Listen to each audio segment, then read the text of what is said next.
Are you ready to truly discover what drives a person to commit a crime and then confess to it?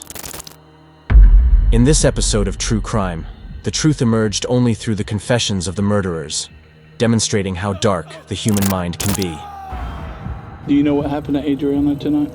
No, I don't. She talked to us. She said that you and Heather did this to her. So that's why we're talking to you two. This was the moment Tina realized her victim was still alive. And to make matters worse, her victim had just told the police everything they needed to put her behind bars for the rest of her life. Know what happened out there. It's just going to be a matter of getting fingerprints and evidence back. At the moment, Tina is currently being questioned for the horrific attack on her friend in Florida. Like most teenage feuds, it seems to have started over a dispute about a boy. However, this won't be the story she and the other two suspects tell investigators in this extremely twisted case.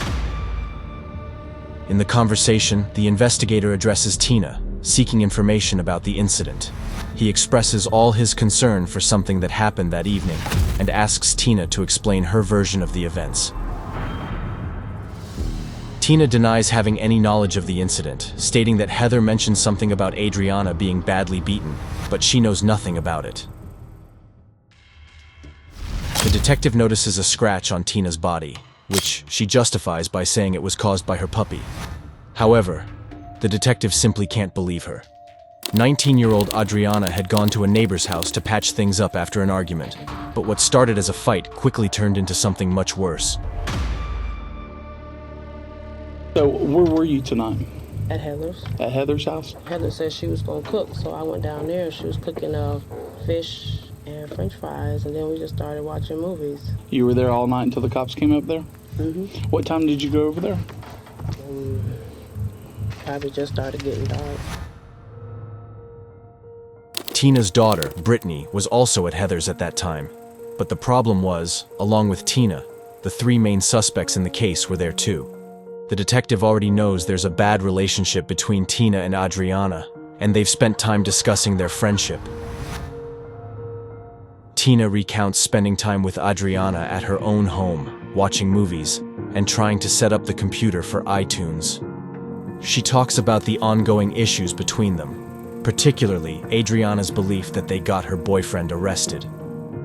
This matter was discussed multiple times throughout the day, indicating tension in their friendship. This would be one of many accusations surrounding the four women.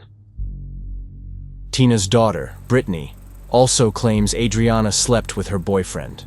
However, despite this, Tina insists there have been no issues in recent days. Do you know what happened to Adriana tonight? No, I don't. Heather just said she got beat up, but that's all I know. A little bit more than that. The detective talks about the horrific injuries covering Adriana's body, and despite Tina's story, she knows exactly what happened. Tina, Brittany, and Heather waited for Adriana to arrive at Tina's house before assaulting her with a gun and beating her with a rod. The three then threw her into the trunk of a car and drove her to a secluded spot in the woods, where they set her on fire and left.